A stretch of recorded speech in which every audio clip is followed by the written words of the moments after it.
गांव का नाम था शिवपुर। गर्मी अपने पूरे जोर पर थी और गांव के हर शख्स को एक ही चीज की तलब लगी रहती थी, ठंडा मीठा गन्ने का रस। गांव के बस अड्डे के पास एक गन्ने वाले की दुकान थी, नाम था फिरंगी। आओ भाई आओ, मीठा ठंडा गन्ने का रस, ऐसा स्वाद कि एक बार पियोगे तो रोज आओगे। फिरंगी अपनी मोटर मशीन चलाते हुए आवाज लगाता। शुरुआत में फिरंगी बहुत ईमानदारी से काम करता था। रस इतना लाजवाब होता कि लोग दूर दूर से पीने आते। बाप रे फिरंगी, तेरा रस तो अमृत है रे। भाई, जितना मीठा तेरा रस है उतना तो हमारी लुगाई भी मीठी बात नहीं करती। धीरे धीरे फिरंगी की दुकान चल पड़ी और उसके मन में लालच जाग उठा।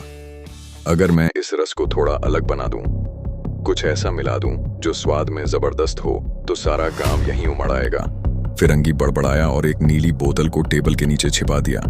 वो गन्ने के रस में कुछ ऐसा तरल मिलाने लगा जो देखने में तो वैसा ही लगता था, पर स्वाद कुछ ज्यादा ही चढ़ने वाला हो गया। गांव वाले रस के दीवाने हो गए। फिरंगी भैया, 2 गिलास दे देना। आज तो मजा ही आ गया। अरे बहुरिया तो बोल रही थी कि तेरे रस से पेट ठंडा हो जाता है।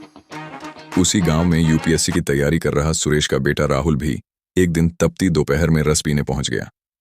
फिरंगी चाचा, 1 गिलास रस देना, बड़ी गर्मी है, राहुल ने कहा। अरे राहुल बाबू, आप तो पढ़े लिखे हो, रस पी लो, दिमाग ठंडा रहेगा। लेकिन रस पीने के कुछ देर बाद ही राहुल की तबीयत बिगड़ गई। तेज बुखार, पेट में तेज मरोड़ और उल्टियां। उसे तुरंत डॉक्टर के पास ले जाया गया। डॉक्टर ने बताया कि यह सीधा सीधा फूड पॉइजनिंग का मामला है, लेकिन कोई गंभीर खतरा नहीं है। राहुल को शक हुआ कि जरूर कुछ गड़बड़ है। इतना गंभीर असर केवल गर्मी से नहीं हो सकता। उसकी समझ में आ गया कि ये सब फिरंगी के रस से जुड़ा है। राहुल ने ठान लिया कि अब वो इस रस की सच्चाई सबके सामने लाकर रहेगा। अगले कुछ दिन तक राहुल ने फिरंगी पर नजर रखना शुरू किया। वो रोज दुकान के पास बैठकर नोट्स बनाता, रस पीने वालों की तबीयत का हाल पूछता। एक दिन सुबह सुबह वो जल्दी दुकान के पीछे जाकर छिप गया। तभी उसने देखा कि फिरंगी एक छोटी काली बोतल से गन्ने के रस में कोई नीला तरल मिला रहा है। फिरंगी इधर उधर देख रहा था, लेकिन राहुल ने सब कुछ देख लिया। उस दिन राहुल सीधा शहर के फूड सेफ्टी ऑफिसर के पास गया और सारा मामला बताया। ऑफिसर पहले तो टालने लगा, लेकिन राहुल ने सबूत दिखाए, फोटो, वीडियो, बीमार लोगों की लिस्ट। तब ऑफिसर मान गया और पुलिस को साथ लेकर गांव चल पड़ा। अगले दिन प्लान के मुताबिक राहुल कुछ गांव वालों के साथ फिरंगी की दुकान पर पहुंचा।